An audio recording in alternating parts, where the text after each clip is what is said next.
Bienvenidos a este segundo capítulo de antiinflamatorios y analgésicos.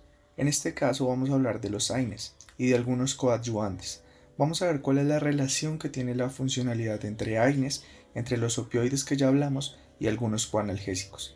Y en el siguiente capítulo hablaremos de la relación y cómo hacer el intercambio entre cada uno de ellos. Para iniciar, los AINES, vamos a empezar a hablar de la fisiología. La fisiología de los AINES inicia cuando se genera el daño celular o un daño tisular, que se libera ácido araquidónico por medio de la fosfolipasa A2. Este ácido araquidónico tiene dos vías para empezar a dividirse, la de los leucotrienos y la de las prostaglandinas y tromboxanos. Para la formación de leucotrienos tenemos que tener en cuenta la LOX, la lipooxigenasa, que nos va a generar como tal esta formación de los leucotrienos como tal. Tenemos que tener en cuenta que estos leucotrienos son muy importantes en las respuestas alérgicas en los pacientes que tienen asma o los pacientes atópicos, en los cuales vamos a tener que utilizar un inhibidor de leucotrienos como el montelukast. Para la formación de prostaglandinas y tromboxanos tenemos que tener en cuenta la COX, que es la ciclooxigenasa. En este caso tenemos dos, la ciclooxigenasa 1 y la ciclooxigenasa 2, que no solamente tienen funciones importantes a nivel de dolor y a nivel de formación de piréticos, sino por ejemplo la ciclooxigenasa 1 tiene función de regulación celular, de protección de mucosa gástrica, de mantener el flujo renal continuo y por ejemplo el tromboxano A2 de mantener la agregación plaquetaria. Es decir, que al utilizar inhibidores de la ciclooxigenasa 1 tenemos que tener en cuenta que sus principales efectos adversos van a ser la inhibición de las funciones que hablamos anteriormente. Dentro de los inhibidores de la COX-1 reconocemos a los AINES clásicos como el diclofenaco, el naproxeno, y dentro de los inhibidores de la COX-2 están los AINES selectivos como el meloxicam, rofecoxib, valdecoxib, nimesulide.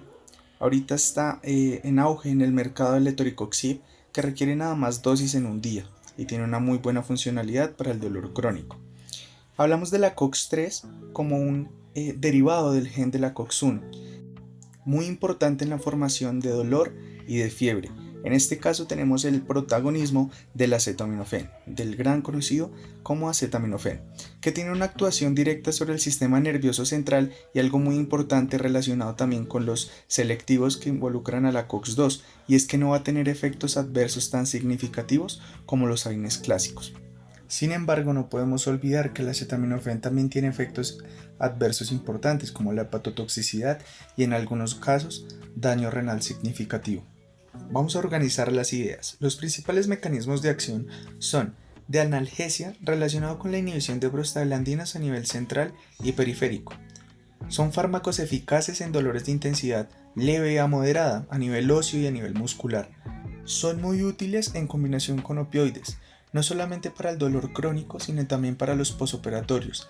Ayuda a reducir la dosis de opioide y ayuda a desensibilizar los receptores opiáceos también.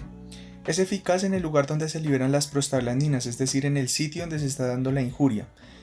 No ayuda con prostaglandinas ya liberadas posteriores. Tiene dosis techo, no tiene efecto adictivo, diferencia también con los opiáceos. Y vamos a ver sus principales efectos en acción periférica y en acción central.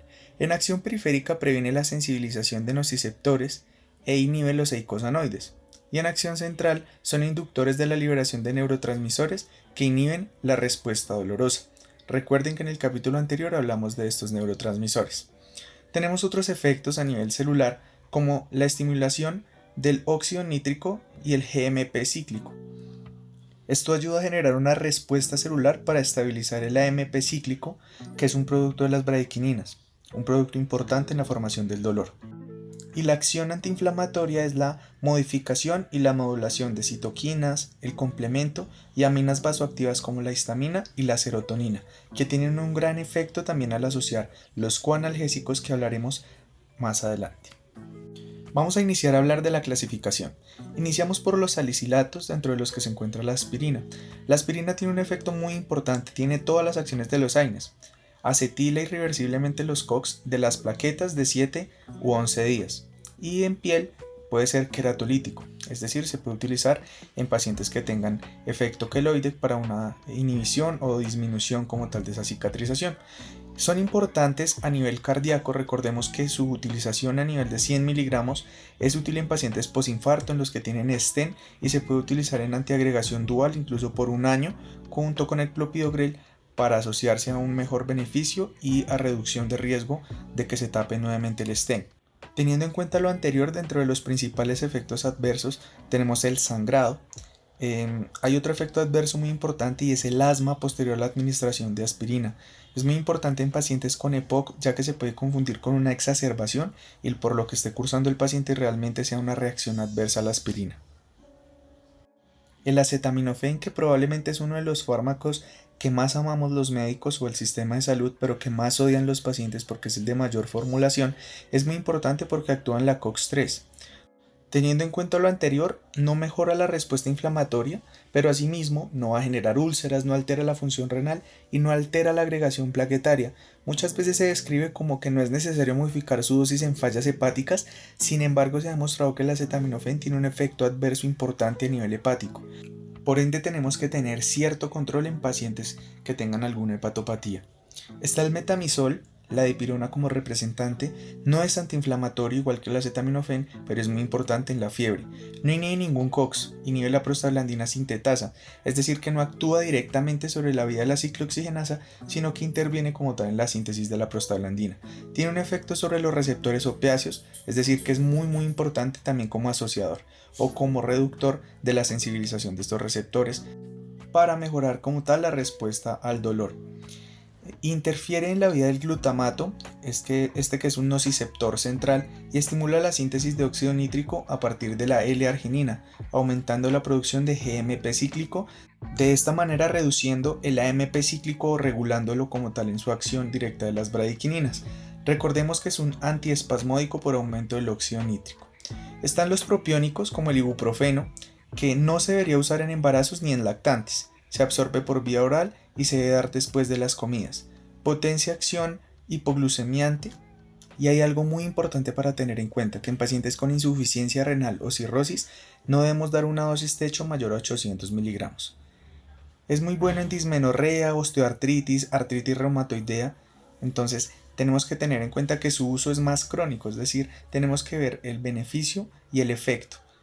Determinar si es necesario utilizarlo por largo tiempo o si lo podemos usar más bien por un corto tiempo para evitar efectos adversos a largo plazo. El naproxeno, que tiene un efecto similar al del ibuprofeno. El restablecimiento de la función plaquetaria se da a los 7 días. El diclofenaco, que inhibe la COX-2 muy levemente, tiene leve asociación con la lipoxigenasa y modula la liberación de la fosfolipasa 2. Es decir, actúa muy poco en la COX, pero sí tiene un efecto muy importante a nivel de la vía de la ciclooxigenasa. Es un fármaco también muy útil a nivel de dolor muscular o osteomuscular. Y pasamos a los grupos selectivos, como el piroxicam. Tener en cuenta acá el tenoxicam. Tiene una vida larga de 24 horas. Generan marcada irritación gástrica. En patología osteoarticular crónica es muy útil porque reduce los efectos adversos de los otros AINES o comparado con los otros AINES. Tiene un gran poder antiinflamatorio y la dosis es de 20 miligramos diarios. También lo podemos encontrar en gel. Es importante tener en cuenta que este piroxicam, aunque es de los selectivos, también tiene acción sobre la COX-1, por eso su irritación gástrica. De los que son directamente selectivos, que no vamos a encontrar los efectos adversos que hablamos anteriormente, está el meloxicam y la nimesulida. Los oxicams son muy importantes, son útiles en patologías muy dolorosas y osteomusculares. Su dosis se ha establecido a 15 miligramos de dosis diaria. Está la nimesulida, que es similar al meloxicam, sin embargo se ha suspendido porque ocasiona alteraciones cardiovasculares. Sin embargo, en ocasiones vamos a ver que se utiliza mucho para el control como tal de la temperatura. Importante también en los selectivos, que no están acá en esta diapositiva, y son los coxips. El etoricoxib, por ejemplo, que es uno de los que está en auge ahorita finalmente en el mercado, que se puede utilizar a dosis de 60, 90 y 120 miligramos a una sola dosis diaria. Tiene gran efecto a nivel de dolor crónico. Cuando hablamos de dolor crónico muy alto, con una escala análoga del dolor mayor a 7, podemos utilizarlo de 120 miligramos diarios, y cuando se reduce entre 60 y 90 según la clasificación de dolor que vayamos a establecer. Es muy útil porque reduce los efectos adversos y como tal la dosificación es muy corta. Nos vemos en nuestro siguiente capítulo en el cual vamos a hablar de los coanalgésicos y vamos a hablar de alguna utilización de los opioides, cómo modular su utilización y cómo reducir algunas dosis. Gracias.